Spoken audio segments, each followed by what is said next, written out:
Good afternoon, everyone. Good afternoon. Wonderful. It's good to see your smiling faces here today. Thank you for coming. Thank you for taking the time out from your busy schedule to meet with us and celebrate once again our African American reading. This has got to be, it's my 12th year of doing it. So it's been around since I would say 1960s that they've been doing it here at Adelphi. And it's grown, it's gotten smaller, and it's become so intentional because people do come just to do this, to read, and that's what we love about it. And this year we're celebrating African Americans in labor. And this is one of the tenets of the annual Black events that's put out by an organization called ASALH. You could look it up, ASALH. And they tell you, for Juneteenth, this is a theme. For Black History Month, this is a theme. So for this year, the theme is African Americans in labor. And as you can see what's going on in the world, we have to be intentional about speaking up about what's happening around us. So I'm going to not take much of your time. Welcome again. I'm going to introduce you to our director, Dr. Patricia Lespines, who'll take it from here. Thank you.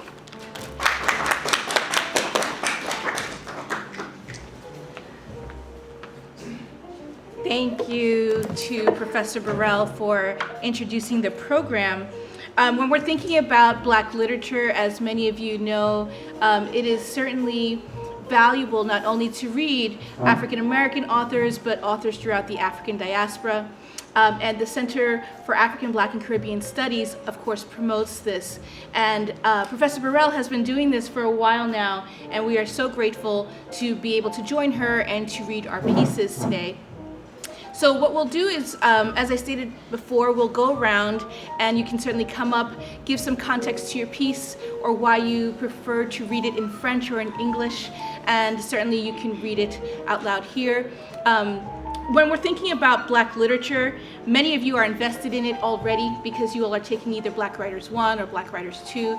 But for our visitors, we have various literary courses where you can learn more about Black writers and why they are writing what they write and how their writing is really,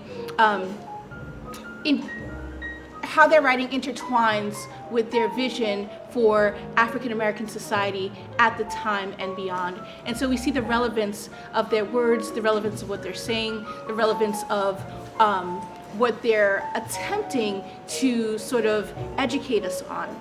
So today we will have not only poetry, we will have prose, we will have plays, and we will also have excerpts from theoretical works by Black writers. So I welcome you to enjoy.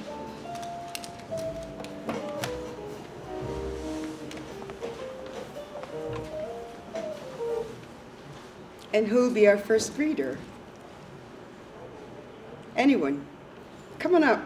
Thank you.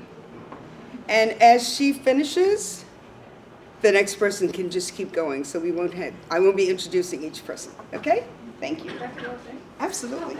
So you're on camera and in good voice. Thank you. Okay, so I picked the poem If We Must Die by Claude McKay, who is a poet from Jamaica. To be honest, I don't really know much about it. I just like the name, so that's why I picked it. If we must die, let it not be like hogs, hunted and penned in an inglorious spot, while round us bark the mad and hungry dogs, making their mock at our accursed lot. If we must die, oh let us nobly die, so that our precious blood may not be shed in vain, then even the monsters we defy shall be constrained to honor us though dead. O kinsmen, we must meet the common foe. Though far outnumbered, let us show us brave, and for their 1,000 blows deal in one death blow. What would thou before us lie the open grave?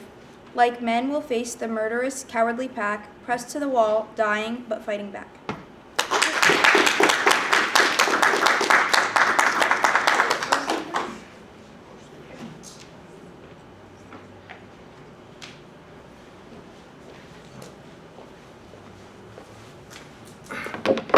So hi everyone, my name is Tayeb. So I chose the poem from David Diop, who is a French and Senegalese writer, and he wrote it back against the colonial oppression, so back then. And I will read it in French because I feel like the words are more meaningful in his own language. Afrique, mon Afrique, Afrique des fiers guerriers dans les savanes ancestrales, Afrique que chante ma grand-mère, au bord de son fleuve lointain. Je ne t'ai jamais connu, mais mon regard est plein de sang. Ton bon sang noir à travers les champs répandus, le sang de ta sœur, la sueur de ton travail, le travail de l'esclavage de tes enfants. Afrique, dis-moi, Afrique, est-ce que donc toi, ce dos qui se courbe et se couche sous le poids de l'humanité, ce dos troublant à zébrure rouge qui dit oui au fouet sur les routes de midi. Alors gravement une voix me répondit, fille impétueuse, cet arbre robuste et jeune, cet arbre là-bas, splendidement seul au milieu des fleurs blanches et fanées.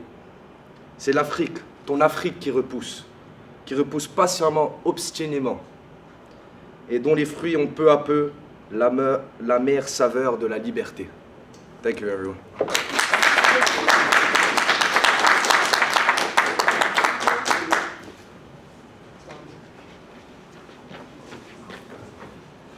Hello, my name is Angelique Adams, and I will be reading a piece by Zora Neale Hurston called Barracoon. She had wrote this nonfiction story about someone who's considered to be the final slave ship survivor, Cujo Lewis. She kept it in his dialect without changing anything, and I think it's important to read it in that dialect. Captain Tim Maher, he took 32 of us. Captain Burns Maher, he took 10 couples. Some they sail up the river. Captain Bill Foster, he took the 8 couples, and Captain Jim Maher, he get the rest. We were very sorry to be parted from one another. We 70 days crossed the river from Africa's soil, and now they part from one another. There we cry. Our grief so heavy, we look like we can't stand it. I think maybe I die in my sleep when I dream about my mama. Captain Jim, he tookie me. They down put us to work right away, 'cause we don't understand what they say or how they do. But the others, they show us. They raise the crop in the field. Captain Tim and Captain Burns work the folks hard. They got overseer wild with the whip. One man tried to whippy my countrywoman, and they all jump him, and they take the whip away from him, and lashy him with it. He don't never try to whip African woman no more. They don't know why we bring this away from our country, why they work like this. Everybody looking at us strange. He want to talk with the other colored folks, but they don't know what we say. Some making fun of us. Every time the boat stoppy at the landing, you understand me, the seer, he go down to the gangplank and standy on the ground. They whip Sticky in his belt. He holler, hurry up there you, runny fast. You can't runny no more than that? Hurry up. He cut you with the whip if you ain't run fast enough to please him. If you don't give a big load, he hit you with you too. But don't war commence. We don't know about it when it start. Then somebody tell me the folks way up the north, they make war so they free us. I like to hear that. But we wait and we wait. We heard the guns shooty sometimes, but nobody come tell us we free. We think maybe they about something else.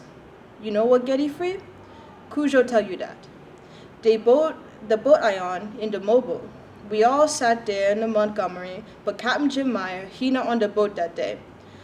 In April 12, 1865, the Yankee soldier, they come down on the boat and eat the mulberries off the trees.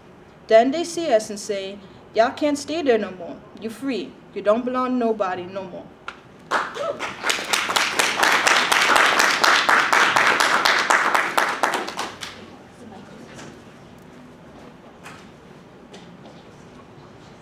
Testing. No. Is it louder? Can you hear me? Different? Hello? Because I think it's hello? That's fine. Hello? Okay.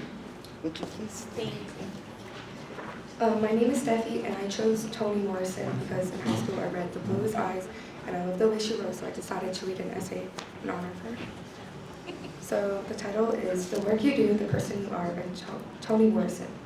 All I had to do for the $2 was clean her house for a few hours after school, It was a beautiful house too, with a plastic-covered sofa and chairs, wall-to-wall blue and white carpeting, a white enamel stove, a washing machine, and a dryer, things that were common in her neighborhood, absent in mine. In the middle of the war, she had butter, sugar, steaks, and seen up the back stockings. I knew how to scrub floors on my knees and how to wash clothes in her sink tub, but I had never seen a Hoover vacuum cleaner or an iron that wasn't heated by fire. Part of my pride in working for her was earning money I could squander on movies, candy, paddleballs, Jags, ice cream cones, but a larger part of my pride was based on the fact that I gave half my wages to my mother, which meant that some of my earnings were used for real things, an insurance policy payment, or what was owed to the milkman or the iceman. The pleasure of being necessary to my parents was profound. I was not like the children in folk tales, burdensome mouths to feed, nonsense to be corrected, problems so severe that they were abandoned to the forest. I had a status that doing routine chores in my house did not provide, and it earned me a slow smile and approving nod from an adult. Confirmations that I was adult-like, not childlike. In those days, the 40s children were not just loved or liked. They were needed. They could earn money. They could care for children younger than themselves. They could work the farm, take care of the herd, run errands, and much more. I suspect that children aren't needed in that way now. They are loved, doted on, protected, and helped. Fine, and yet, little by little, I got better at cleaning her house, good enough to be given more to do, much more. I was ordered to carry bookcases upstairs, and once to move a piano from one side of a room to the other. I fell carrying the bookcases, and after pushing the piano, my arms and legs hurt so badly. I wanted to refuse, or at least to complain, but I was afraid she would fire me, and I would lose the freedom the dollar gave me, as well as the standing I had at home, although both were slowly being eroded. She began to offer me her clothes for a price, impressed by these worn things which looked simply gorgeous to a little girl who had only 2 dresses to wear to school. I bought a few, until my mother asked me if I really wanted to work for cast-offs. So I learned to say no thank you to a faded sweater offered for a quarter of a week's pay. Still, I had trouble summoning the courage to discuss or object to the increasing demands she made, and I knew that if I told my mother how unhappy I was, she would tell me to quit. Then one day, alone in the kitchen with my father, I let drop a few lines about the job. I gave him details, examples of what troubled me. Yet, although he listened intently, I saw no sympathy in his eyes. No. Oh, you poor little thing. Perhaps he understood that what I wanted was a solution to the job, not an escape from it. In any case, he put down his cup of coffee and said, "Listen, you don't live here. You don't live there. You live here with your people. Go to work, get your money, and come on home." That was what he said. This was what I heard. 1, whatever the work is, do it well, not for the boss, but for yourself. 2, you make the job, it doesn't make you. 3, your real life is with us, your family. 4, you are not the work you do, you're the person you are. I have worked for all sorts of people since then, geniuses and morons and quick-witted and dull, big-hearted and narrow. I've had many kinds of jobs, but since that conversation with my father, I have never considered the level of labor to be the measure of myself, and I have never placed the security of a job above the value of a home.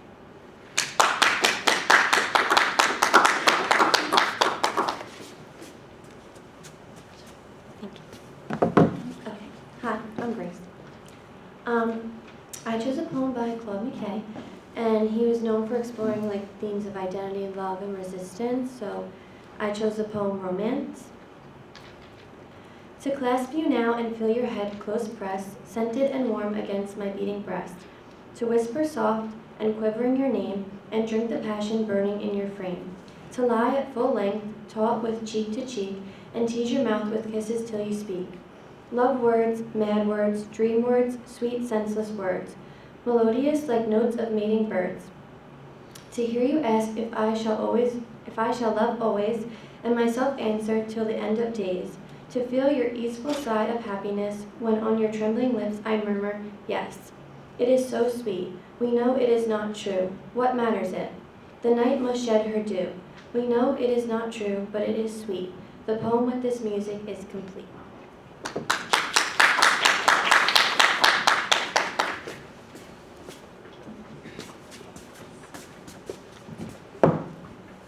I chose Birds of Prey by Claude McKay. Is it your name? Oh, I'm Victoria. Their shadows dims the sunshine of our day as they go lumbering across the sky, squawking in joy of feeling safe on high, beating their heavy wings of owlish gray. They scare the singing birds of earth away. As greed impelled, they circle threateningly, watching their toilers with malignant eye. From their exclusive haven, birds of prey, they swoop down for the spoil in certain might, and fast in our bleeding flesh their claws. They beat us to surrender, weak with fright, and tugging and tearing without let or pause. They flap their hideous wings in grim delight, and stuff our gory hearts into their maws.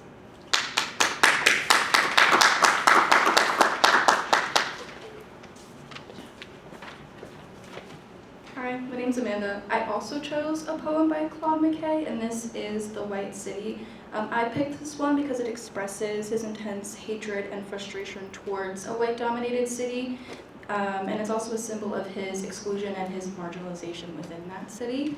And I thought that was kind of important themes.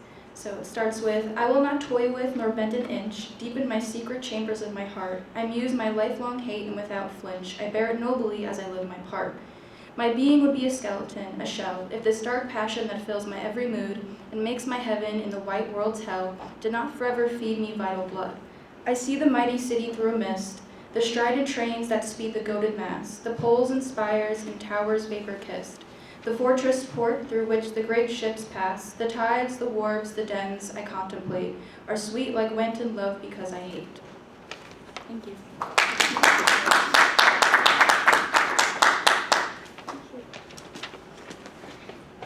Hi, I'm home. So I chose a poem called Tongue Machine by Giannina Braschi. We have been reading a lot of Claude McKay and Una Marston poems in class, and this line from The Outcast by Claude McKay stood out to me. Words felt but never heard, my lips would frame, my soul would sing forgotten jungle songs. That's lines 3 and 4. That line resonated with me, the loss of language and the loss of culture through coming to another country. So this poem, I felt kind of resonated with that theme as well. I'm in exile from the mother tongue, in exile from the foreign tongue, in exile from all the tongues that wag with the familiarity of knowing, with the credibility and the certainty, and without any kind of doubt that this is their town and country. I laugh out loud, and my laughter is as mother tongue as any laughter in any foreign tongue. But the joke is on me, because my laughter is not cheering for the other team, which is roasting the barbaric tongue over an open flame of racist jokes and innuendos, which is what the mother of all eggs laid in the foreign tongue wants, to leave me speechless, without a motherland, a land to mother my thoughts, or a bed to lie down in.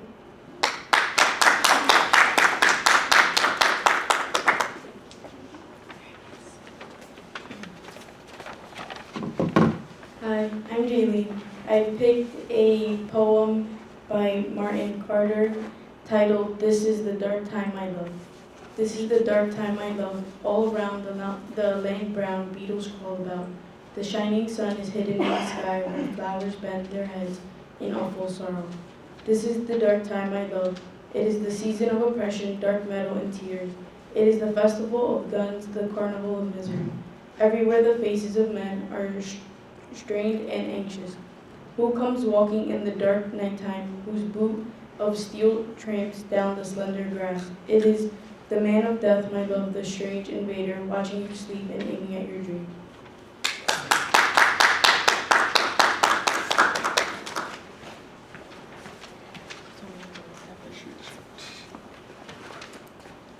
Hi guys, I'm Noel. I chose the poem Harlem by Langston Hughes. This poem is a response to great frustration and from oppression, especially in Harlem. What happens to dreams deferred? Does it dry up like a raisin in the sun, or fester like a sore and then run? Does it stink like rotten meat, or crust and sugar over, like a syrupy sweet? Maybe it just sags, like a heavy load. Or does it explode?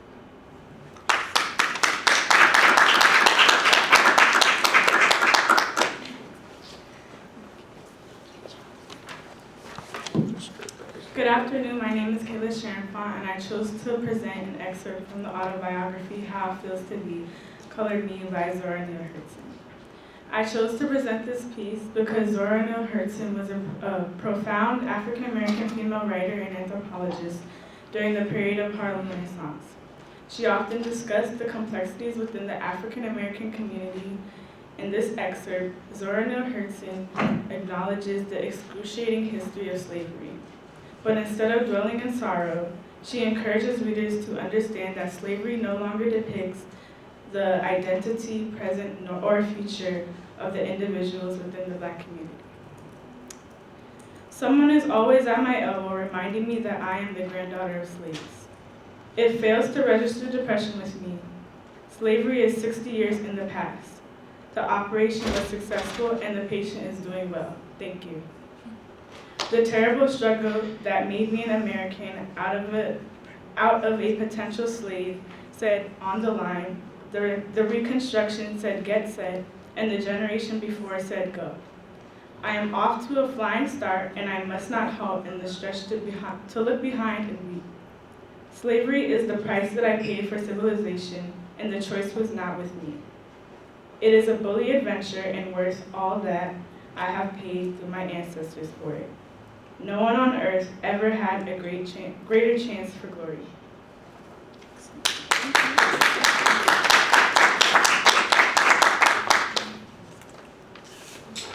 Hi everyone, my name's Ariana. I chose a poem by Derek Walcott. He is a Caribbean author who was born in 1930 and died in 2017 in St. Lucia. The poem's called Bleecker Street Summer. Summer for crows and lemons, for nakedness and languor, for eternal idleness of the imagined return, for rare flutes and bare feet, and the August bedroom of tangled sheets and the Sunday salt, violin. When I press summer dusks together, it is a month of street accordions and sprinklers, laying the dust, small shadows running from me. It is music, opening and closing, Italia Mia on Bleecker, ciao. Antonio and the water cries of children, tearing the rose-colored sky in streams of paper. It is dusk in the nostrils and the smell of water, down littered streets that lead you to no water, and gathering islands and lemons in the mind. There is the Hudson, like the sea of flame. I would undress you in the summer heat and the laugh you dry your damp flesh if you came. Thank you.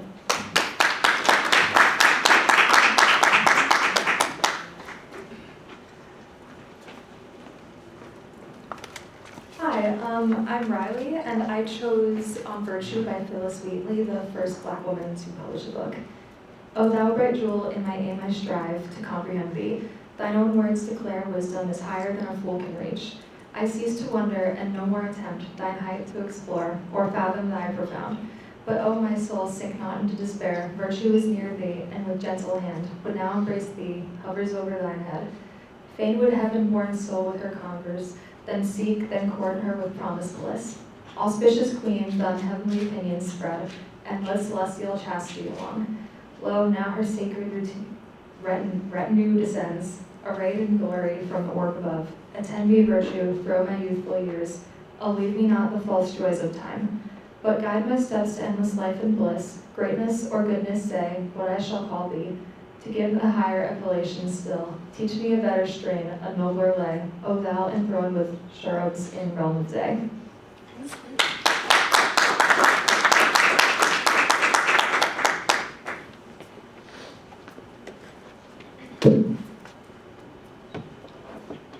Hi everyone, my name is Celeste, and I chose the poem Praise Song for the Day by Elizabeth Alexander.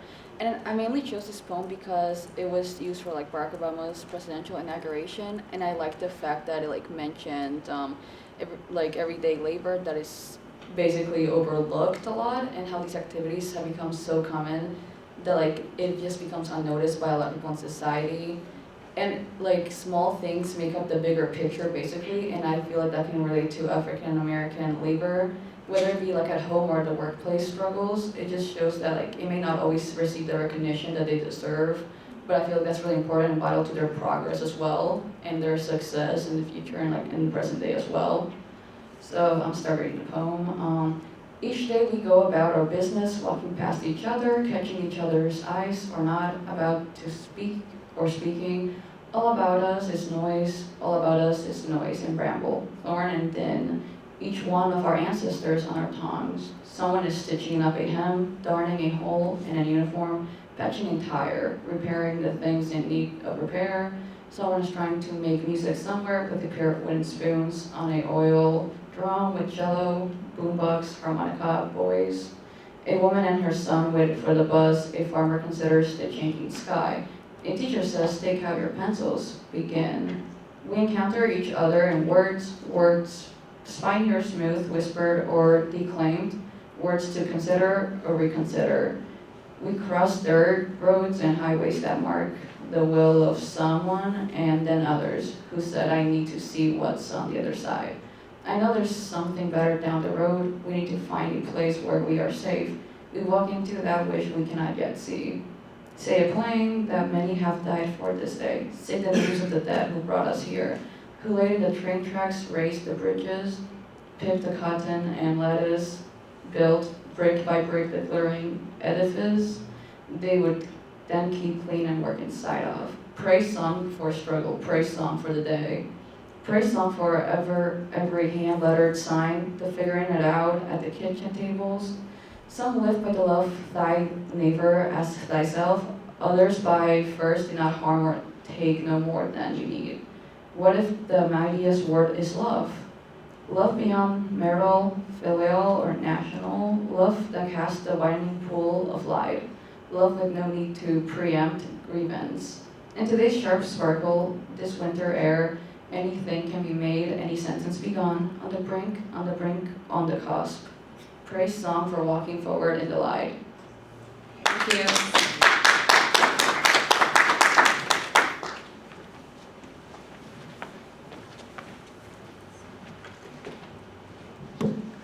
Hi, my name is Alyssa. I chose Phyllis Wheatley. She was the first African American to ever publish a book, and this was done in London, 1773.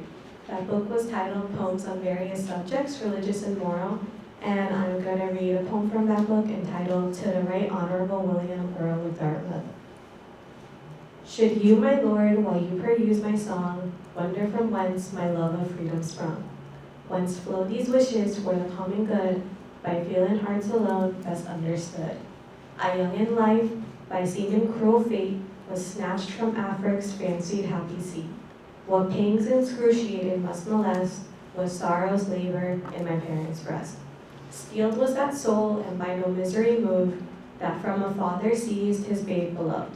Such my case, and can I then, but pray others may never feel tyrannic sway. No more America in mournful strain, of wrongs and grievance unredressed complaint. No longer shalt thou dread the iron chain, which went in tyranny with lawless hand, had made and with enslaved the land.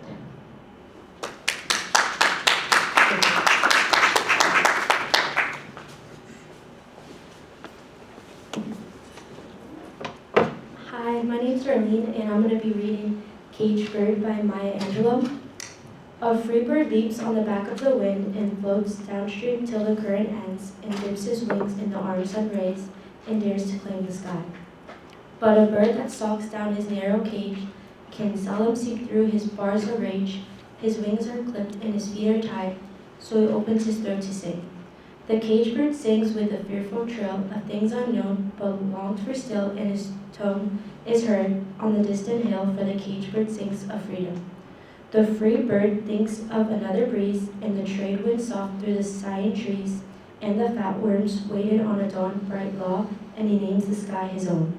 But a caged bird stands on the grave of dreams, his shadow shouts on a nightmare scream, his wings are clipped and his feet are tied, so he opens his throat to sing. The caged bird sings with a fearful trill of things unknown, but longs for still, and his tune is heard on the distant hill, for the caged bird sings of freedom.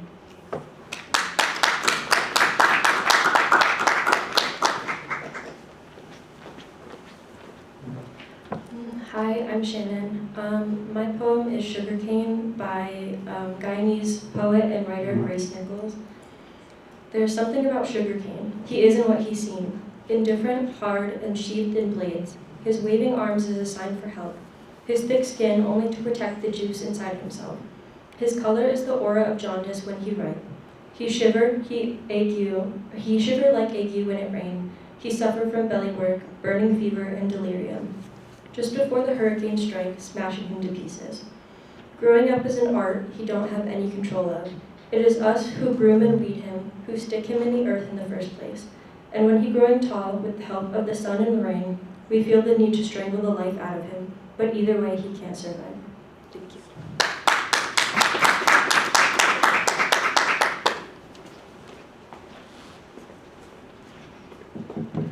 Hi everyone, my name is Hillary, and I chose the poem Free Labor by Frances Ellen Watkins Harper. And she was born on September 24th, 1825, and something that drew me towards her poem was the fact that she was one of the first African American females to publish a short story. So let me just read it. I wear an easy garment, or it no toiling slave, wept tears of hopeless anguish in his passage to the grave. And from its ample folds shall rise no cry to God. Upon its warp and woof shall be no stain of tears and blood. O lightly shall it press my form, unladen with a sigh. I shall not mid its rustling hear some sad despairing cry.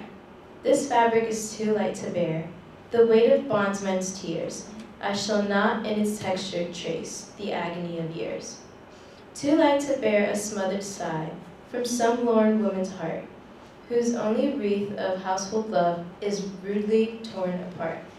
Then lightly shall it press my form, unburdened by a sigh, and from its seams and folds shall rise no voice to pierce the sky, and witness at the throne of God, in language deep and strong, that I have nerved oppression's hand for deeds of guilt and wrong. Thank you.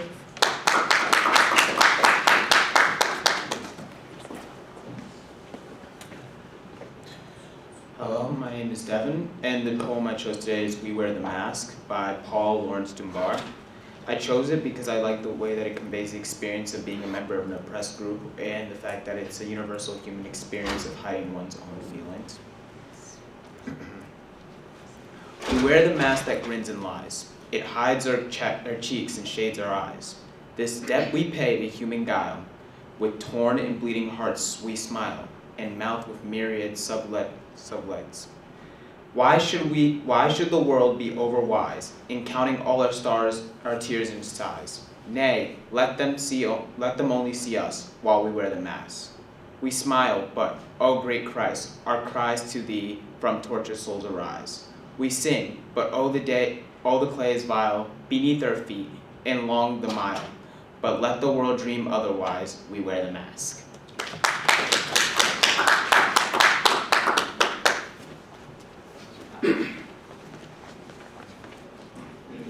Hello, I'm George, and the excerpt I'm going to read is from comment number 1 by spoken word poet Jill Scott Heron. I chose this one because I admire and appreciate the language he uses to express the feelings that impoverished black folk was going through back then. For context, this is about the rainbow conspiracy, which pretty much means that there was this idea of white college students collaborating with black and Hispanic revolutionary groups to join together. But in this poem, Heron explains why that makes no sense. Just a heads up, there's a lot of explicit language in this, but I'm going to read it anyway. And when he mentions SDS, he's talking about a student group, for reference. The irony of it all, of course, is when a pale-faced SDS motherfucker dares look hurt when I tell him to go find his own revolution. He wonders why I tell him that America's revolution would not be a melting pot, but the toilet bowl. He's fighting for legalized smoke or lower voting age, Let's slip from its generation gap and fucking in the street. Where is my parallel to that? All I want is a good home and a wife and a children and some food to feed them every night. Back goes Pale back to basics. Does little orphan Annie have it natural? Do Sluggo's kinks make him a refugee from Mandigo? What does Webster's say about soul?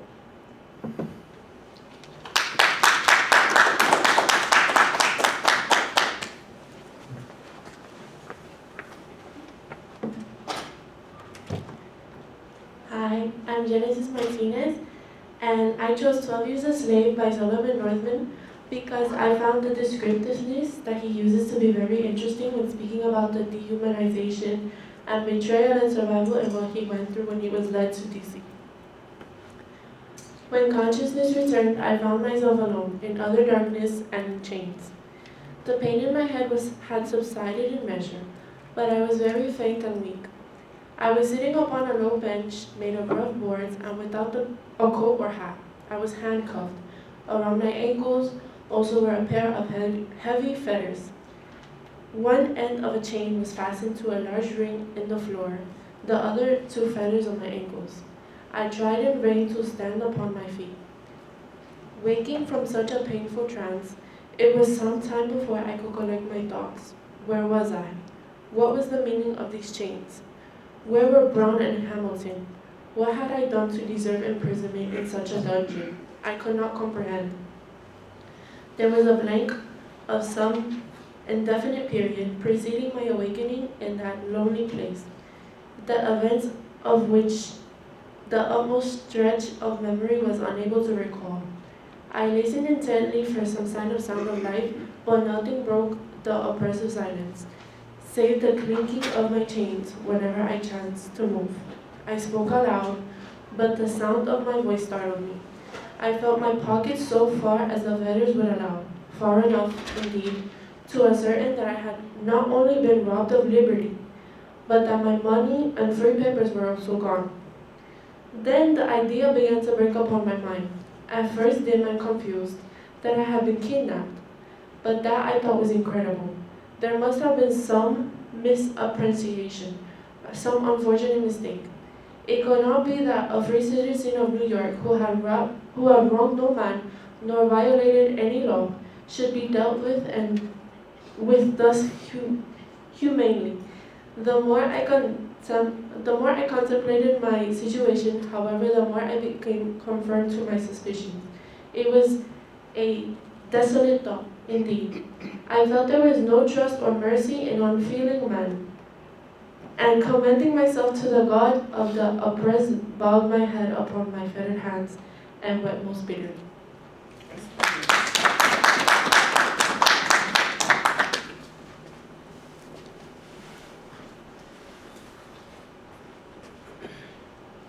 Hello everyone, my name is Victoria, and I chose Woodwork by Maya Angelou, and I chose this poem because it highlights the impact of the large amounts of labor that were expected of women. I got the children to tend, the clothes to mend, the floor to mop, the food to shop, then the chicken to fry, the baby to dry. I got company to feed, the garden to weed. I got the shirts to press, the towels to dress, the cane to be cut. I gotta clean up this hut, then see about the sick and the cotton to pick. Shine on me, sunshine, rain on me, rain. Fall softly, dewdrops, and cool my brow again. Storm, blow me from here with your fiercest wind. Let me float across the sky till I can rest again. Fall gently, snowflakes, cover me with white, cold, icy kisses, and let me rest tonight. Sun, rain, curving sky, mountain, oceans, leaf and stone. Star shine, moon glow, you're all that I can call my own.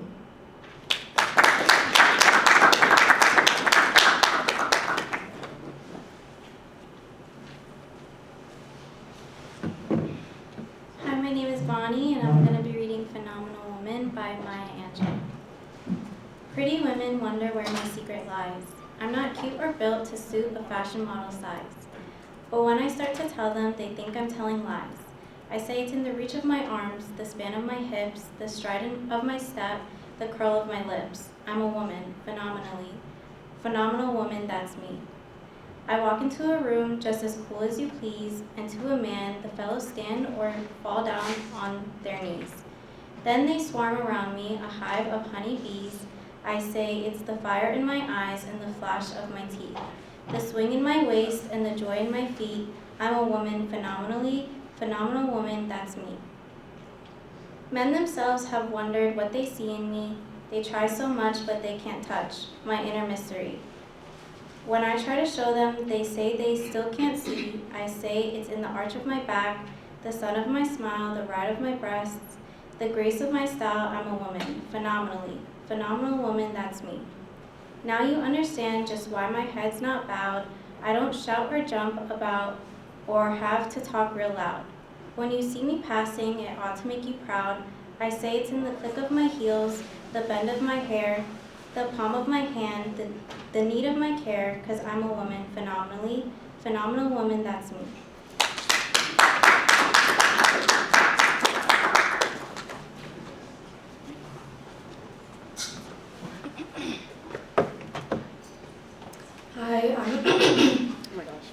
Hi, I'm Olivia. I'll be reading Million Men March poem by Maya Angelou. I chose this particular poem because I believe that it exemplified and captured the raw emotion of what it felt like to be enslaved, but it also captured the emotion of overcoming that as well at the end of the passage. The night has been long, the wind has been deep, the pit has been dark, and the walls have been steep. Under a dead blue sky on a distant beach, I was dragged by my braids just beyond your reach. Your hands were tied, your mouth was bound, you couldn't even call out my name. You were helpless, and so was I. But unfortunately, throughout history, you've worn a badge of shame. I say the night has been long, the wind has been deep, the pit has been dark, and the walls have been steep. But today, voices of old spirits sound, speak to us in words of profound. Across the years, across the centuries, across the oceans and across the seas, they say, draw near to one another, save your race. You have been paid for in a distant place. The old ones remind us that slavery's chains have paid for our freedom again and again. The night has been long, the pit has been deep, the night has been dark, and the walls have been steep. The hells we have lived through and live through still have sharpened our senses and toughened our will. The night has been long, the morning I look through your anguish, right down to your soul. I know that with each other we can make ourselves whole. I look through the posture and past your disguise and see your love for family in your big brown eyes.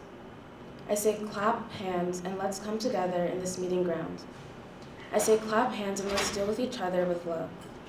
I say clap hands and let us get from the low road of indifference. Clap hands, let us come together and reveal our hearts. Let us come together and revise our spirits. Let us come together and cleanse our souls. Clap hands, let's leave this preening and stop imposturing our own history. Clap hands, call the spirits back from the ledge. Clap hands, let us invite joy into our conversation. Courtesy into our bedrooms, gentleness into our kitchen, care into our nursery.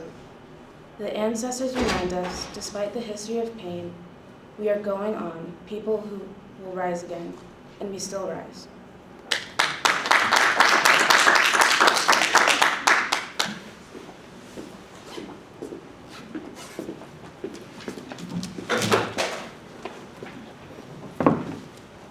Hello, everybody. My name is Jesse. I chose Africa for Africans by Marcus Garvey. I chose it because the name sounded familiar and the title intrigued me.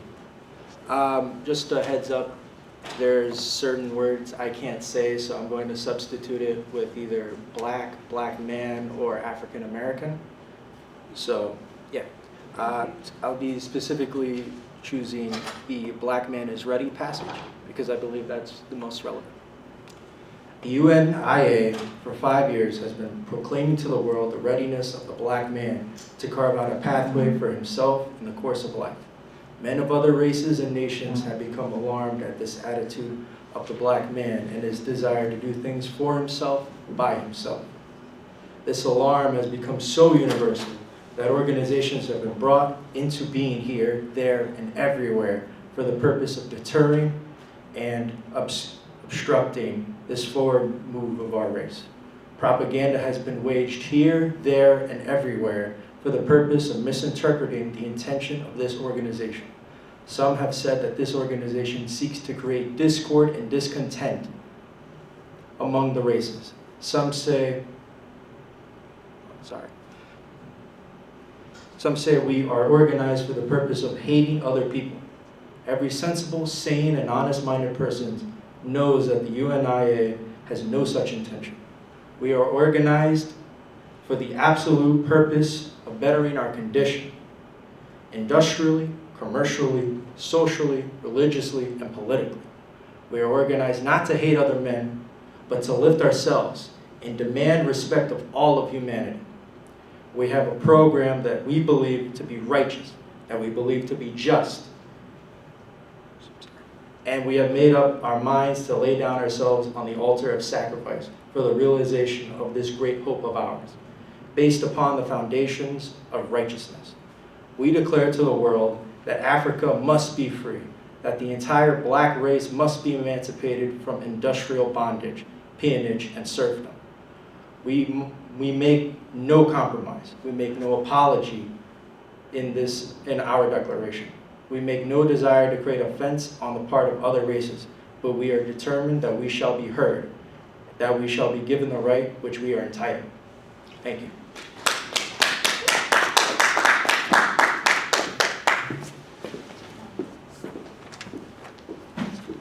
From as young as I can remember, I have held a keen interest in poetry. Poet and social activist Langston Hughes inspires me not only as an English major, but as an artist. His work reflects his brilliant mind, leaving a perpetual legacy on African American literacy and history. I read for you all today one of Hughes' greatest works, I Too. My name is Jewel Ross and I'm a freshman. I too sing America. I am the darker brother. They send me into the kitchen when company comes, but I laugh and eat well and grow strong. Tomorrow, I'll be at the kitchen table when company comes. Nobody will dare say to me, eat in the kitchen then. Besides, they'll see how beautiful I am and be ashamed. I too am America.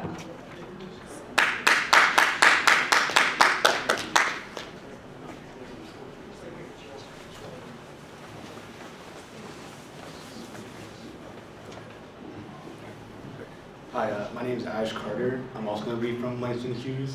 I'm going to reference his poem, Freedom. For me, rather than the poem, it's just how, I guess, directly, you say maybe aggressive or scornful this poem is. Freedom will not come today, this year, nor ever through compromise and fear. I have as much right as the other fellow has to stand on my 2 feet and own the land. I tire so of hearing people say, let things take their course, tomorrow's another day. I do not need my freedom when I'm dead. I cannot live on tomorrow's bread. Freedom is a strong seed, planted in a great need. I live here too. I want my freedom just as you.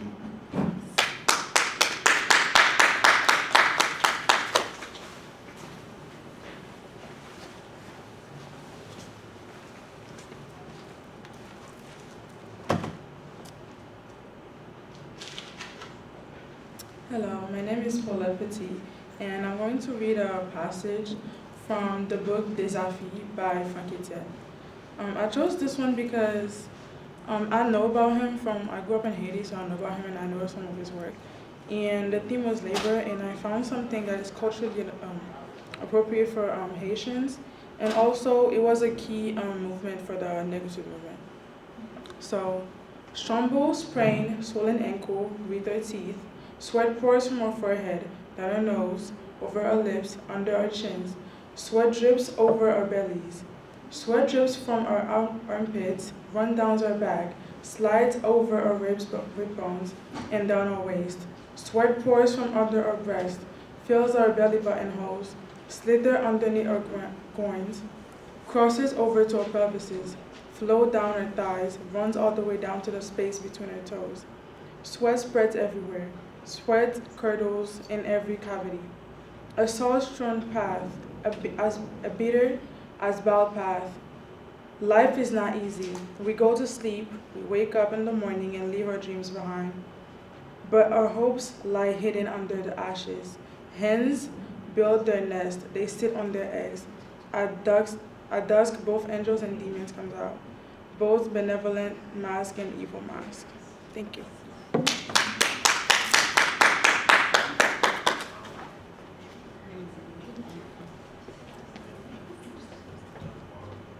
Okay, hi, my name is Joanna. I'm going to read a poem by Audre Lorde, A Litany for Survival. She was an African-American poet and activist who would write about issues of sexism, the African-American experience, and about homophobia. The reason I chose her, because she's sort of stuck with me since last year in one of my mod literary formations classes where we read her book, Our Dead, something behind us. But I really like the way that she storytells in her poems, and it's very inspiring. So, A Litany for Survival. For those of us who live at the shoreline, standing upon the constant edges of decision, crucial and alone. For those of us who cannot indulge the passing dreams of choice, who love in doorways coming and going, in the hours between dawns, looking inward and outward, at once before and after, seeking a now that can breed futures, like bread in our children's mouths, so their dreams will not reflect the death of ours. For those of us who are imprinted with fear, like a faint line in the center of our foreheads, learning to be afraid with our mother's milk for by this weapon, this illusion of some safety to be found, the heavy-footed hope to silence us. For all of us, this instant and this triumph, we were never meant to survive. And when the sun rises, we are afraid it might not remain.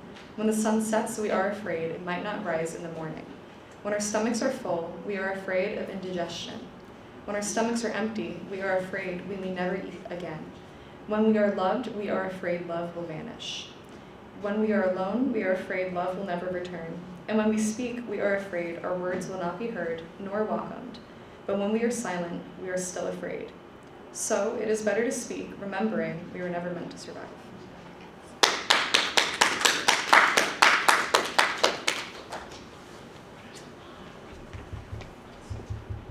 Hi, my name is Melanie Altamirano. I'm going to be reading To a Dark Girl by Gwendolyn Bennett. She was a poet, a short story writer, an educator, a graphic artist, an editor, and a columnist. And her parents were both teachers. I love you for your brownness and the rounded darkness of your breast. I love you for the breaking sadness in your voice and shadows where your wayward eyelids rest. Something of old forgotten queens lurks in the lithe abandon of your walk, and something of the shackled slave sobs in the rhythm of your talk. Oh, little brown girl, born for sorrow's mate, keep all you have of queenliness, forgetting that you were once slave, and let your full lips laugh at fate.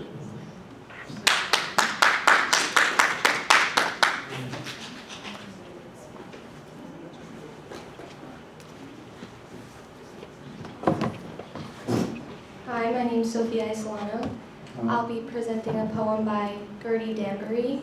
It's called Alone. And this particular poem stuck out to me because it's about motherhood. Alone at the table in the night which fills with shadow, mother is listening, notes a voice often. She loves the seduction that escapes in that voice. She loves and blames herself at the same time. Everything at your fingertips without effort, without suffering. For that one, the other, the foreigner, the enemy, sometimes her daughter, alone at the table. The mother smooths the blue raincoat with a distracted hand and heavy. She loves and suffers, immensely alone among her 8 children.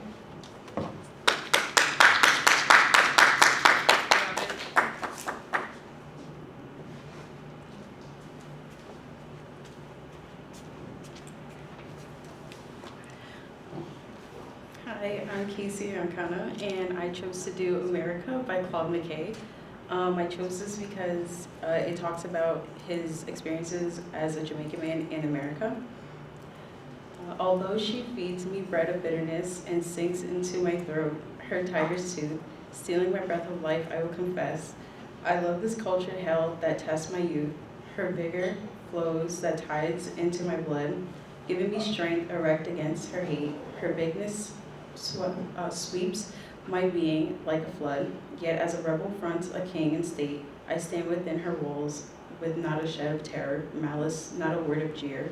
Darkly I gaze into the days ahead and see her might and granite wonders there, beneath the touch of time's unerring hand, like priceless treasures sinking into the sand.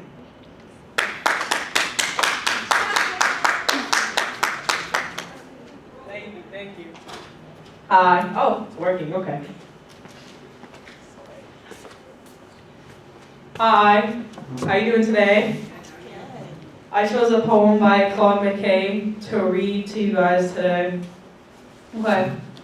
For the dim regions whence my father came, my spirit, bondage by the body longs, word felt but never heard, my lips would frame, my soul would sing forgotten jungle songs, I would go back to darkness and peace, but the great western world holds me in fate, and I may never hope for full release, while it's to alien gods I bend my knee. Something in me is lost, forever lost, some vital thing has gotten out of my heart, and I must walk the way of a life of a ghost among the sons of earth, a thing apart where I was born, far from my native clime, under the white man's menace at a time.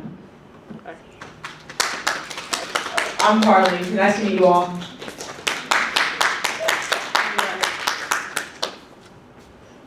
Good evening, everyone. So today I'm reading a poem that I wrote. It's a poem inspired by the poem "The Lines," written by Martha Collins. So I wrote this poem my name is Felicia, guys. So I wrote this poem to basically on inspiration that to never give up regardless of your race, your sexuality, who you are as a person, and to always continue flourishing in life regardless of where you are in life. So the title is Return the Lines. Write the lines, unfold the lines, return them. The lines we've crafted have been made for us to be revised and rehearsed, to fill the blanks that have been left aside that will balance the connection to the end. But those darker lines must return to a past that cannot be repeated, but unfolded as a future that's been finally learned. Return to the paths that the mind yearns to retrieve, to fulfill its hunger to see our wrongs, but be held against us as we face a world that will never hold the hands we use to craft the life with the lines we choose. Thank you.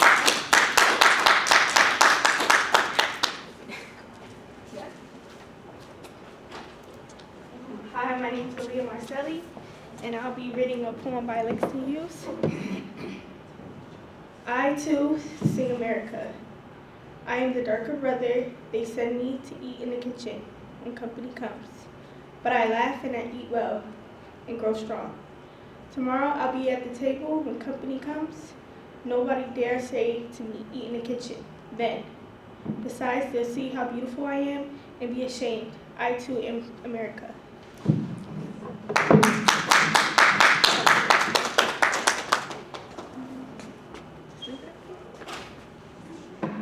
Does anyone want to read again for a second time? Or the first time?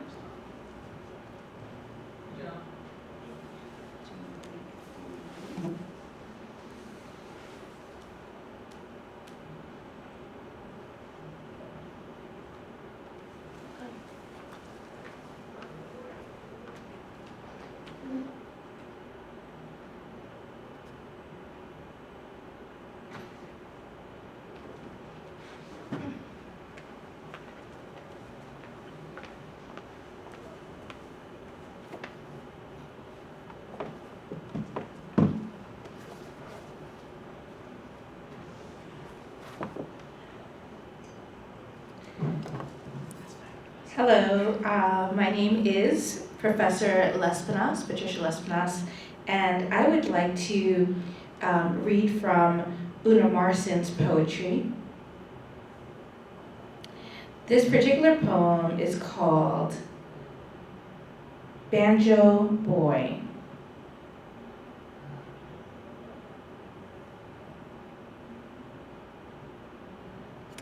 Of course, my phone dies.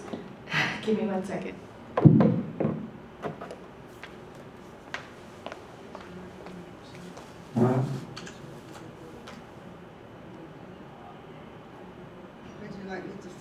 Yes, that's fine.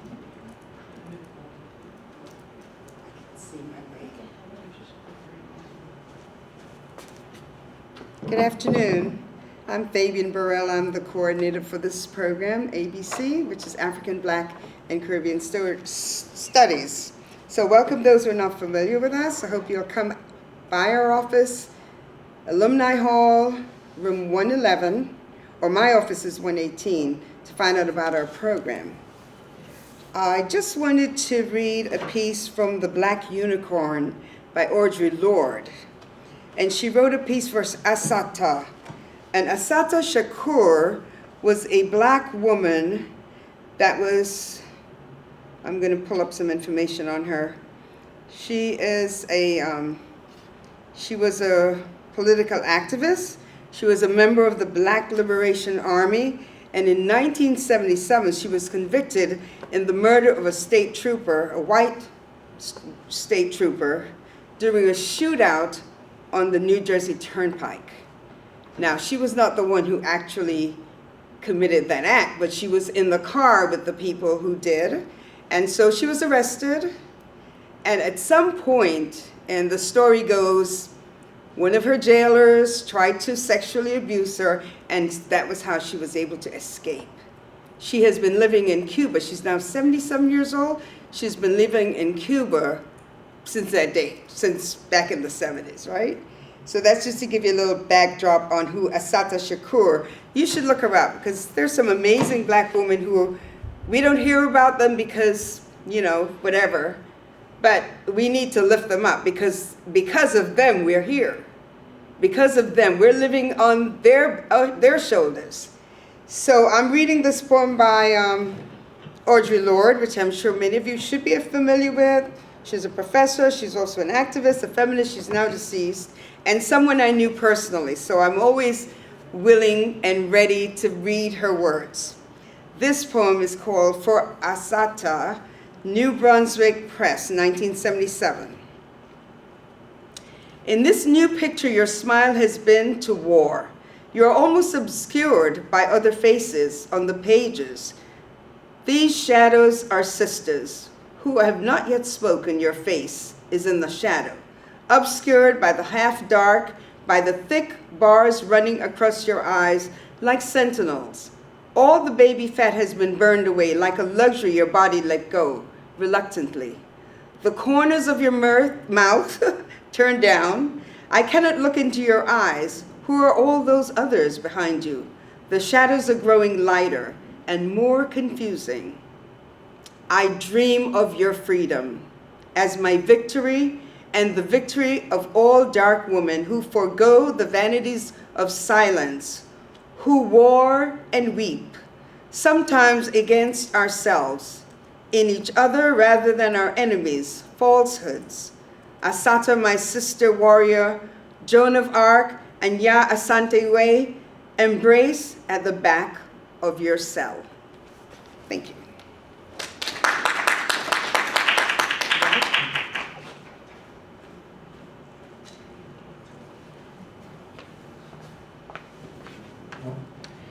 All right. Thank you for that. My poem is by Una Marson, and Marson is a Jamaican-born poet, and I tried to introduce her to my Caribbean literature class. This particular poem is called Jamaica, and here she uses Jamaica as an acronym for all of these lovely things she's thinking about.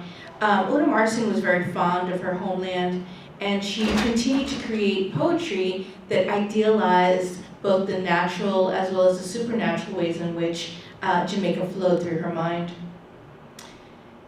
Jamaica, J, just a lovely little jewel floating on fair Carib's breast. A, all a-glittering in her verdure neath a blazing tropic sky. M, must have been part of Eden, it's so full of peace and rest. A, and the flowers in their splendor make you feel it's good to die. I, in a spot that's so near heaven, where one never feels depressed. C, cause Dame Nature makes you lazy and Dame Fortune lingers near. A, and you feel just like a fledgling in your mother's cozy nest. Thank you.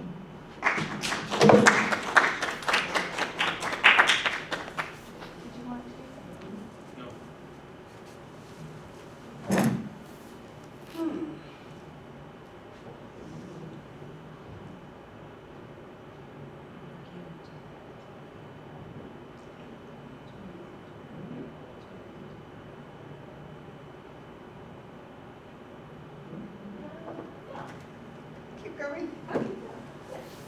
We have a filibuster. I'll do a filibuster. Just kidding. I can't find any. I can barely see. It's hard to see. Is the light. Seconds, anyone? Come on, you can find another poem to read, can't you? Yes? Did I have one taker? While they think about it, I'll do one more by Una Morrison. Home thoughts. June is drawing near, and in my sun-kissed isle, the Panocean, with its flaming blossom, casts its spell over all the land. These mighty trees in regal robes now call the land to worship, and the bees, hungry for hidden honey, swarm among its blossoms and buzz and buzz. And the blossoms laugh and yield, shedding their sweet perfume. They make a crown of golden dust to beautify the honeybee. There on the hillside, mid a tuft of dark green trees, towers the Panocean, stretching its branches eagerly to watch the children passing by. I see a tree I used to love, whose red and golden glory has thrilled my soul with wonder. Oh, I remember that glad June, so long ago it seems. 'Twas harvest in the village church, and the merry school children cut great branches of Panoceana and made a radiant glory of the church. June comes again, and Panoceana trees now blossom in my sun-kissed isle, and I am here in London, and the flowers of dainty shades and delicate perfumes stir my heart and wake my love. But it is the flaming glory of Ponciana trees in fair Jamaica that my lone heart is homing. I might sing of fragrant myrtle blossoms, whiter than snow and sweeter than honey, of pink and white June roses, of jessamines, hibiscus, begonias. O pride and glory of our tropic isle, as thy red and golden petals drip blood drops on the sod, that thou mayest bring forth mighty pods of fertile seed, so children of your tropic land with broken hearts that bleed, in foreign lands afar, strain every nerve to bring forth fruit that may enrich the race and are anew inspired with hope and loyal longing. Hope that thy red and golden banners, now unfurled through all the land, may call men's hearts to bow at beauty's shrine, and loyal longing that awakes and claims the best thy sons and daughters give. O fair Jamaica, my thoughts go home to you. In love and loyalty, I shall forever be true.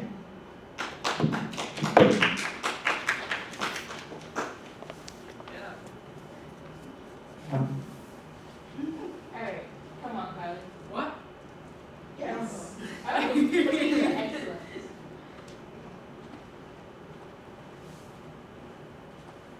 Get ready. You want me to read another poem? Of course. Absolutely. I'll look something up. Please. Okay. Ooh. Okay. So I have another poem that I wrote. It's called Her and I. It's written by me, Felicia Atlee. Okay. It was only us two, abandoned in my room, surrounded by nothing but blue, and a plant that once blew. What once was yellow and held my high got lost in her bellow, her first cry. She said she'd be with me. She said I had no other choice. She said I had to agree. She said it with my voice. What once was green and held my high got lost in the scene of her second cry. She said not to leave, she'll be by my side, but I could no longer grieve the truth I denied. It was only I abandoned in my room, where she sang her last cry that left me in gloom.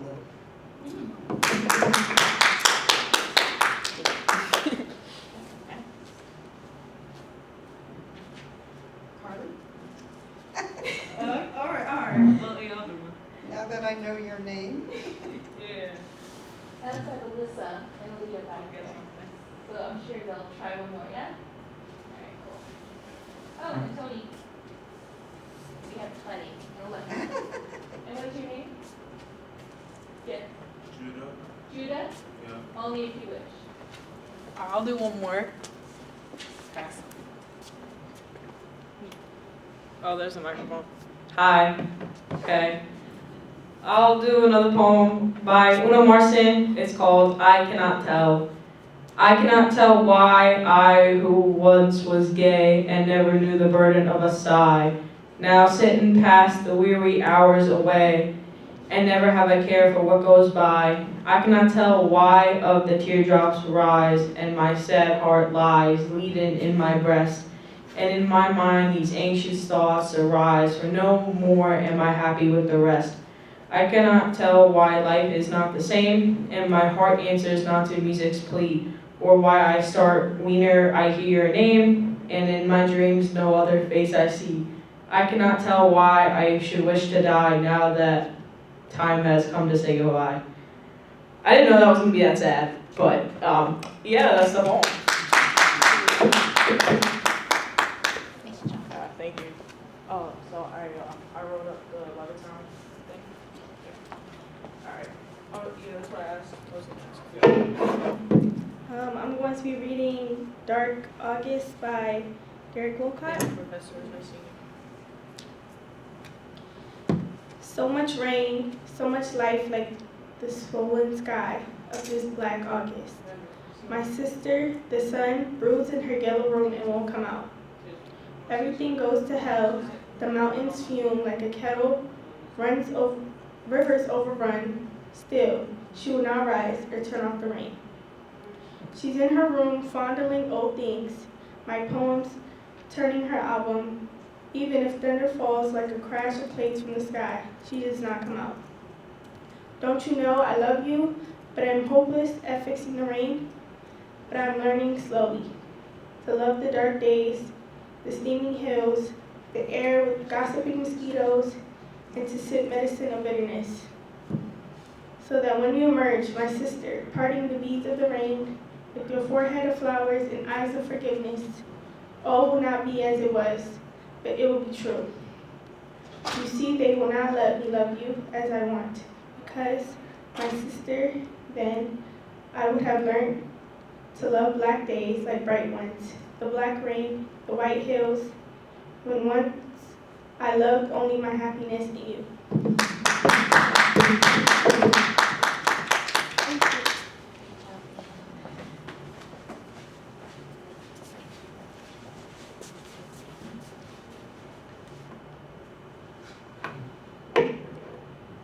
Hello, my name is Tony, and I'm with the Center for African, Black, and Caribbean Studies. I'm going to read a poem by Langston Hughes titled I Too.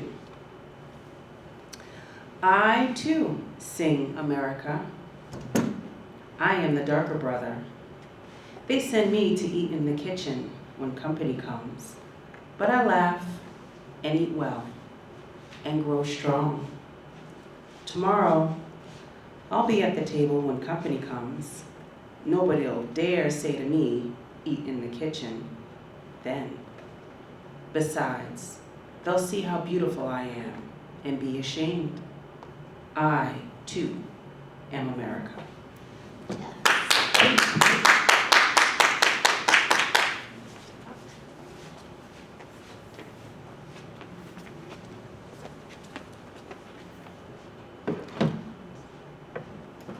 Hi, it's Alyssa again. I'm going to be changing the words I can't say to African American. So this is a poem by Morris and Corbett called African American Labor Changed Dixie, written in 1914. African American labor changed Dixie. Have we considered what has brought?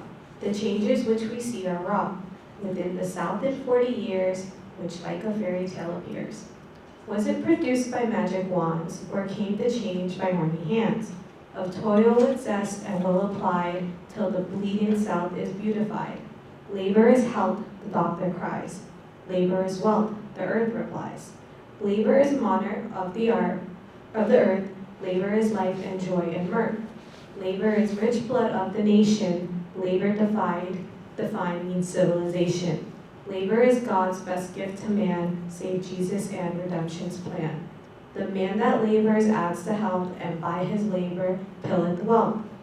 This rule until the South applied leaves us but one thing to decide, that since the African Americans daily toll to extract yield from fertile soil, in every southern state, 'tis day the South do renovate. Was slavery but the black man's tool, his all-important training school, his safe and sure foundation stone, for base of structure of his own.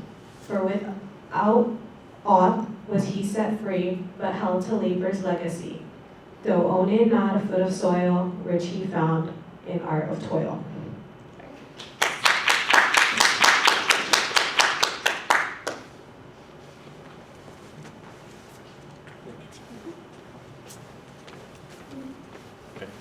Hello, my name is Judah, and I'll be reading a poem called Frederick Douglass by Robert Hayden. When it is finally ours, this freedom, this liberty, this beautiful and terrible thing, needful to man as air, usable as earth, when it belongs to last to all. When it is truly instinct, brain matter, diastole and systole, reflex action when it is finally one, when it is more than the gaudy mumbo jumbo of politicians. This man, Douglas, this former slave, this Negro, be into his knee, exiled, visiting a world where none is lonely, none hunted, alien. This man is superb in love and logic. And this man shall be remembered, oh, not with statues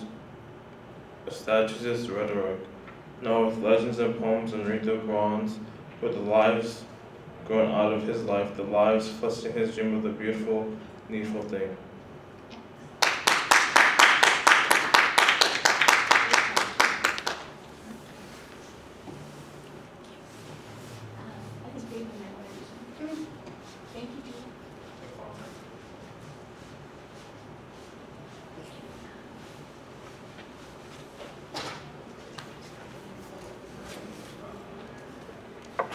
I'm going to read from one of James Baldwin's plays, Blues for Mr. Charlie.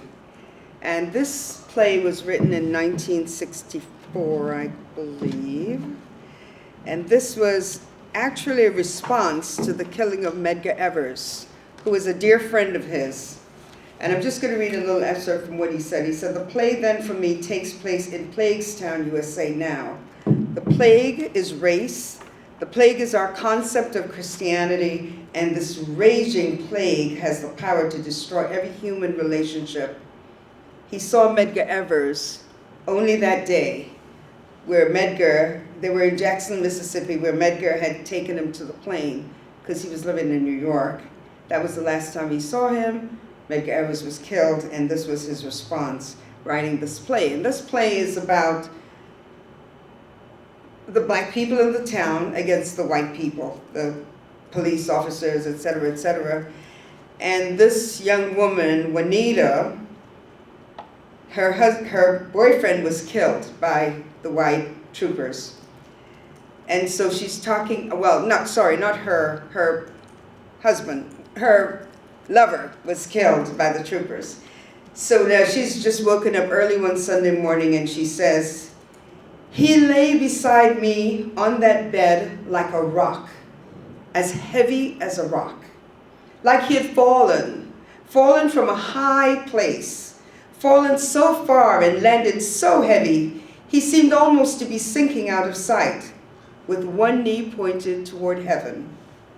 My God, he covered me like that. He wasn't at all like I thought he was. He fell on me like life and death. My God, his chest, his belly, the rising and falling, the moans, how he clung, how he struggled. Life and death, life and death. Why did it all seem to me like tears? That he came to me, clung to me, plunged into me, sobbing, howling, bleeding, somewhere inside his chest, his belly, and it all came out, came pouring out like tears. My God, the smell, the touch, the taste, the sound. Oy, anguish. Richard, why couldn't I have held you closer? Held you, born you, given you life again. Have made you be born again. Oh, Richard, the teeth that gleamed. Oh, when you smiled, the spit flying, when you cursed, the teeth singing, when you bit your hands, your breath, your weight, my God, when you moved in me. Oh, Mama, where shall I go now? What shall I do? Mama was frightened because little Juanita brought her first real lover to this house. Juanita, I don't care. Yes, I want a lover made of flesh and blood, like me. I don't want to be God's mother. He can have his own, his icy snow white heaven. He is somewhere around this fearful plains. If I ever see him, I will spit in his face. In God's face. How dare he presume to judge a living soul? A living soul, Mama. Mama is afraid I'm pregnant. Mama is afraid of so much. I'm not afraid. I hope I'm pregnant. I hope. I am. One more illegitimate black baby. That's right, you jive mothers. And I'm going to raise my baby to be a man. A man, you dig? Oh, let me be pregnant. Let me be pregnant. Don't let it all be gone. A man, Juanita, a man. Oh my God, there are no more for me. Did this happen to Mama sometime? Did she have a man sometime who vanished like smoke? Did she have a man that didn't come back home and led her to get through this world as best she could? Is that where she married my father? Did this happen to Mother Henry? Is this how we all get to be mothers so soon? Of helpless men because all the other men perish? No. What is this world like? I will end up taking care of some man someday? Help me to do it with love. Peter, Meridian, Parnell, we have been the mothers for them all. It must be dreadful to be Parnell. There is no flesh he can touch. All of it is bloody. Incest everywhere. You're going crazy, Juanito. Oh, Lord, don't let me go mad. Let me be pregnant. Let me be pregnant.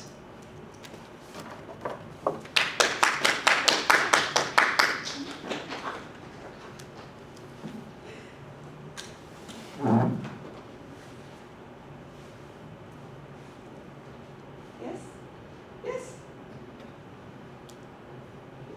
Thank you.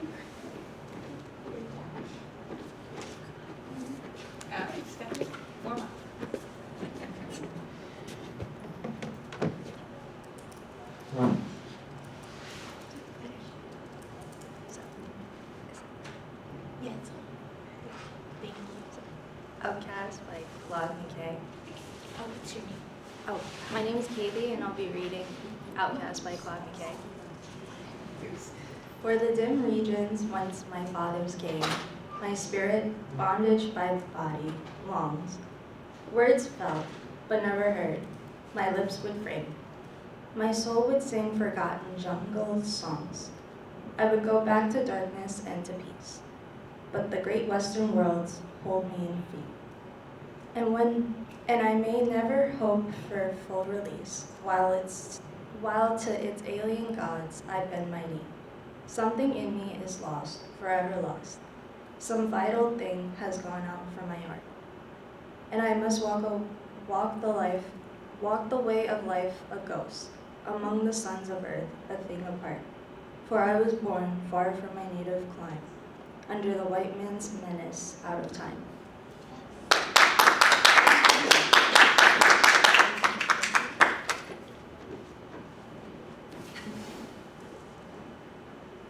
Any takers for the mic?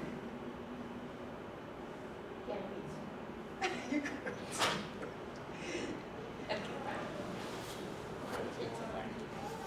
Harrison, you want to read?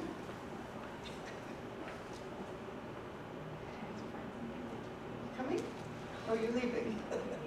Thank you for coming.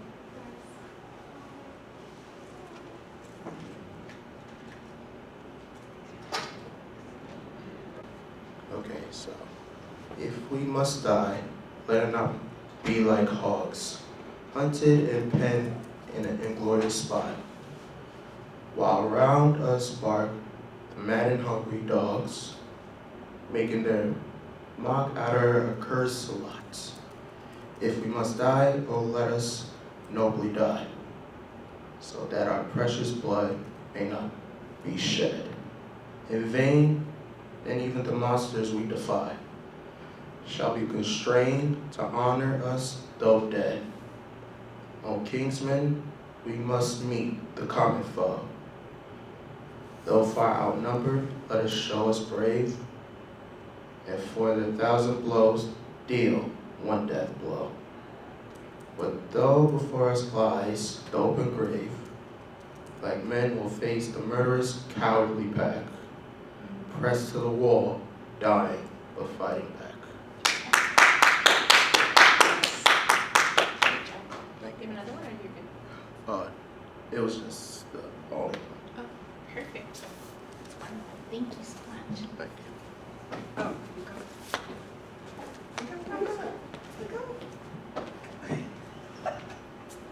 Does anybody know Aesop's Fables?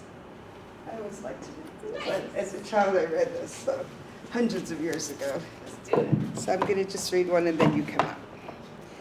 I'm going to read one of Aesop's fables. And Aesop was a slave in the 6th century BC.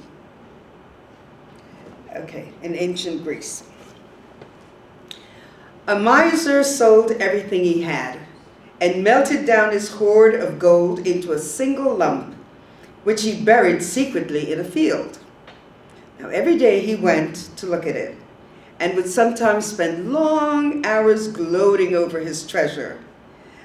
One of his men noticed his frequent trips to the spot and one day watched him and discovered his secret. Waiting his opportunity, he went one night and dug up the gold and stole it.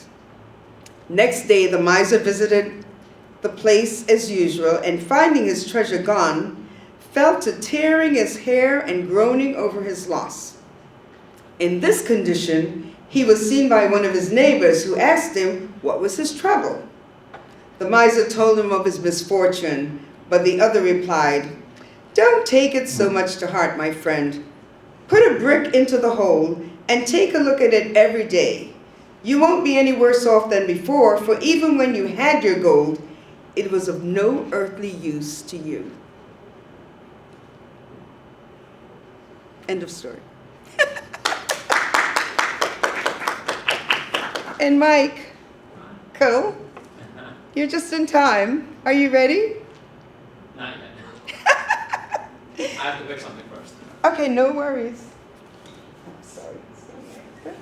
And Michael was here. Who read after you? Okay, great.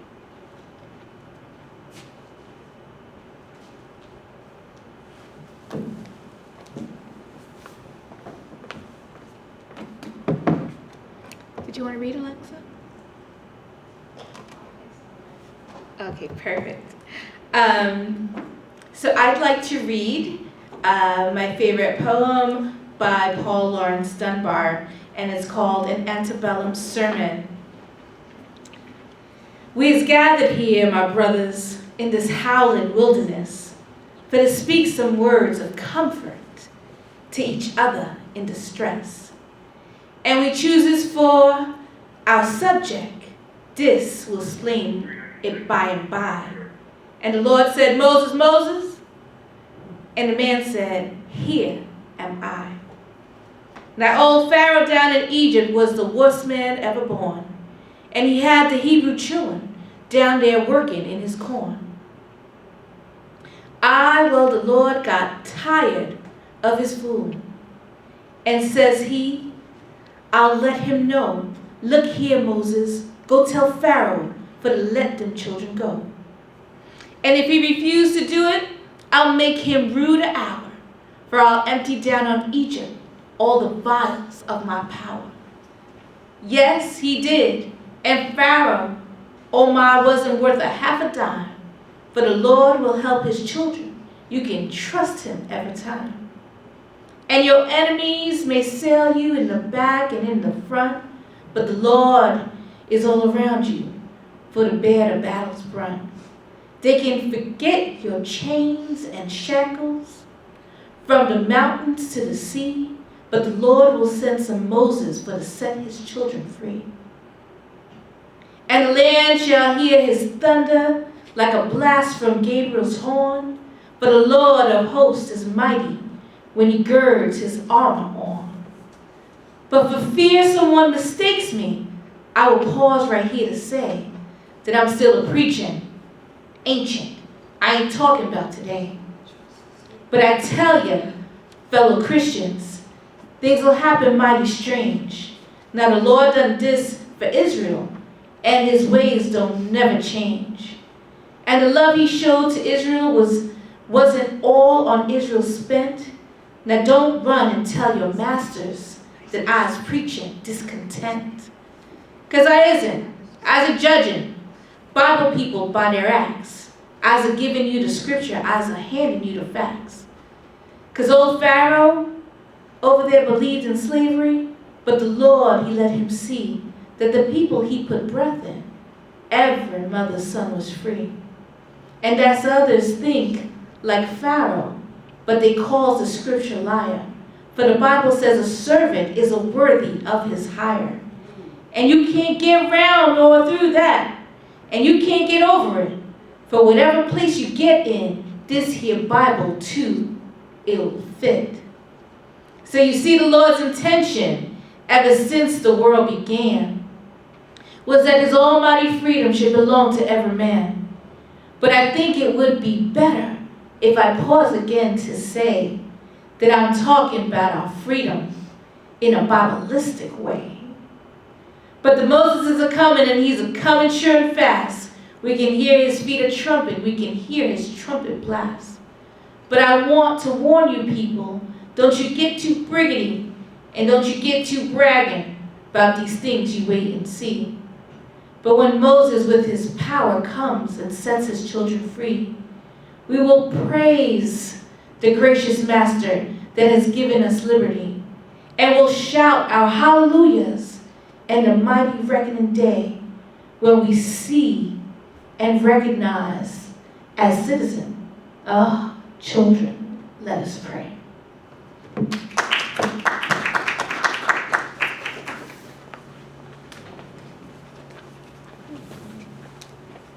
Okay, this one? Okay. Hello, my name is Alexa. I'm going to be reading from the collected works of Phyllis Wheatley, and this is one of her various subjects on virtue. Thou bright jewel, in my aim I thrive to comprehend thee. Thine own words declare wisdom is higher than a fool can reach. I care to wonder and no more attempt thine height to explore or fathom thy profound. But, O my fool, think not into despair. Virtue is near thee, and with gentle hand would now embrace thee, hovers over thine head. Fain would the heaven-born fowl with her converse, then court her for her promised bliss. I can't read that word. Ophiuchus queen, thine heavily pinions spread, and lead celestial charity along. Lo, now her sacred retinue descends, arrayed in glory from the orbs above. Attend me, virtue, through my youthful years. O leave me not to the false joys of time, but guide my steps to endless life and bliss. Greatness or goodness, say what thou call thee, to give in higher appellation fill. Teach me a better frame, a nobler lay, O thou enthroned with cherubs in the realms of day.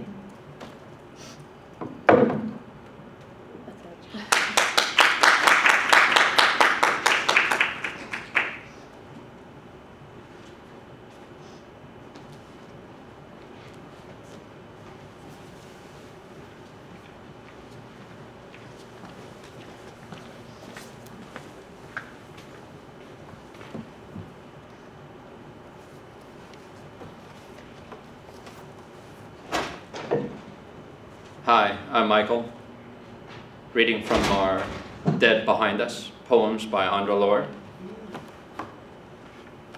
To the poet who happens to be black, and the black poet who happens to be a woman. 1. I was born in the gut of blackness, from between my mother's particular thighs. Her waters broke upon blue-flowered linoleum and turned to slush in the Harlem cold, 10 p.m.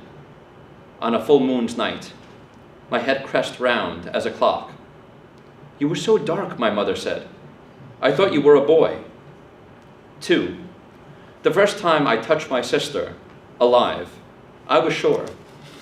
The earth took note. But we were not new. False skin peeled off like loves of fire, yoked flame.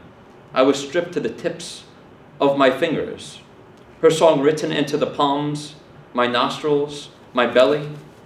Welcome home, in a language I was pleased to relearn. 3.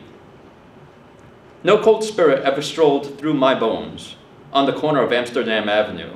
No dog mistook me for a bench, nor a tree, nor a bone.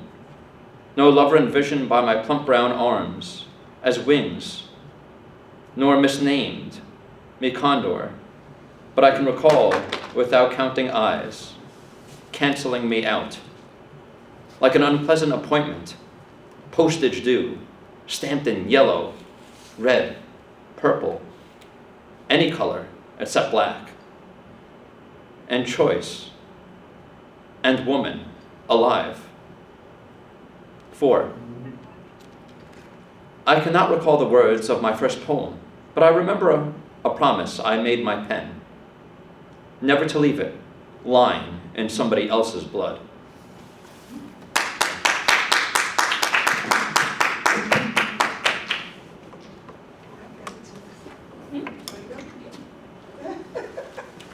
I got a really nice one that I think.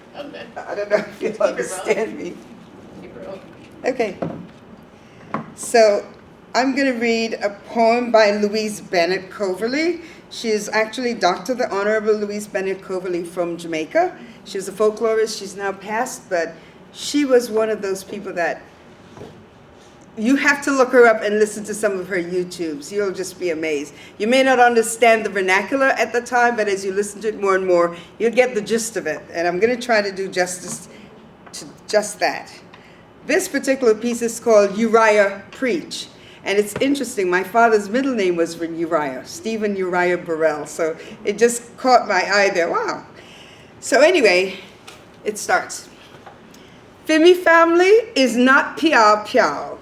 Me daughter Sue that teach.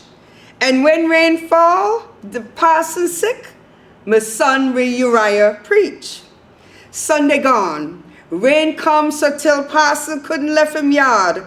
People was in a church, and so Uriah get way broad. Him climb up on the pulpit, him lean over, him look down. Him look upon all we enemy and lash them with him tongue. The first one him take on was Lizzie. Who tell the lie upon me? Him stare her in her face and say, thou art the mouth. Him say, thou art the Rosuman. Thou art the meddlesome man. And then him look upon me and say, thou art the slaughtered lamb. Him take on Teacher Brown, for when him was a little boy like this, teacher beat him one day because him called teacher top knot. So Raya get him revenge now, for him stare straight upon Brown and say, let me that sit it on the housetop, not come down. Him take on Butcher Jones, who noted for sell scraps his meat. Him say, thou shalt not give thy neighbors flulalops to eat. Him tell them off, them know is them heart full to the brim. But as Raya in a pulpit, them can't back answer him.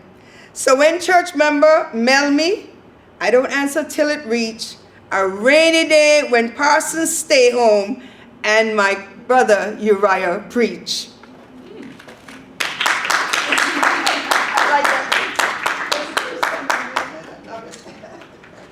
Well, thank you guys. It's the witching hour. And someone else would like to read? Yes? No? Michael. Yes, Michael. You can always say it. Now, this is my beloved friend Michael, who's been coming to our events for at least 12 years. He probably came before I joined Adelphi, right? I first met him when he came with his grandparents. And they were faithful. Anytime we had an event, they were there. And Michael, after graduating college, you went to? School of Visual Arts. He's now can I say who you are? You can. He's a police officer in Garden City. So we have some friendly police officers around us that protect and serve. Really protect and serve. Thank you, Michael. Thank you.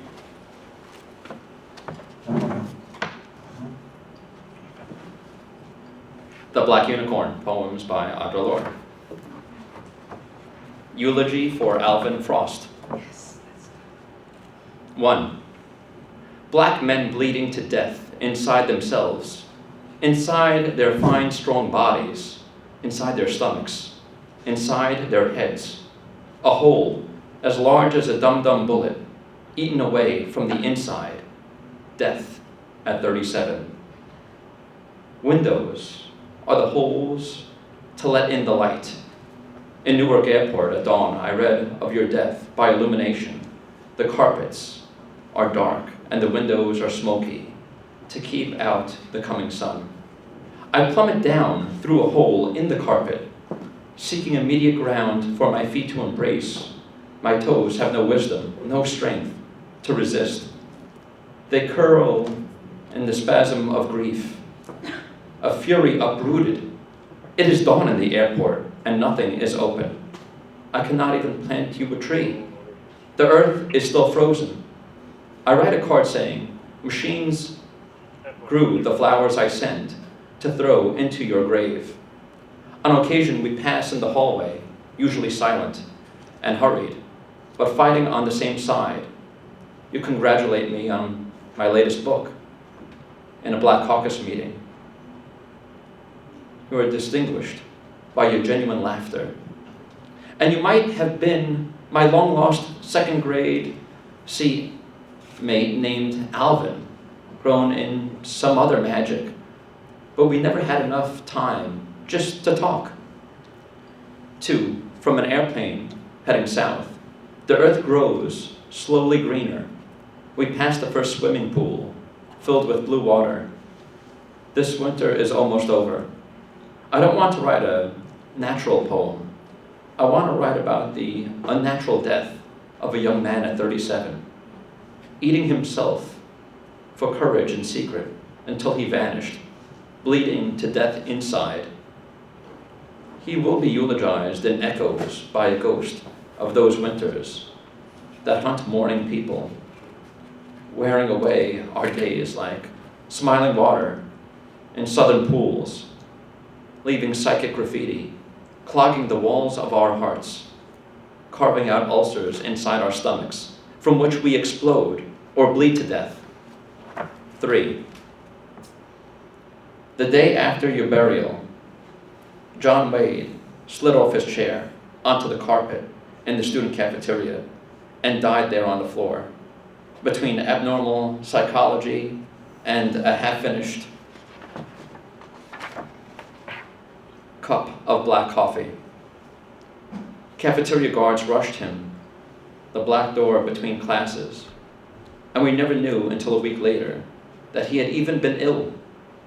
I'm tired of writing memorials to black men whom I was on the brink of knowing, weary like fig trees, weighted like a crepe myrtle, with all the black substance poured into earth before earth is ready to bear.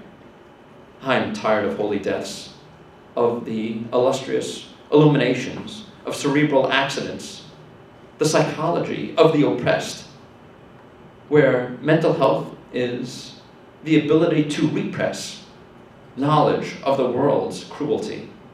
4. Dear Danny, who does not know me, I am writing to you for your father, whom I barely know, except at meetings where he was distinguished by his genuine laughter and his kind, bright words. Danny, son of Alvin, please cry whenever it hurts. Remember to laugh, even when you do battle. Stay away from coffee and fried plastic, even when it looks like chicken. And grow up, black and strong and beautiful, but not too soon. We need you. And there are so few left.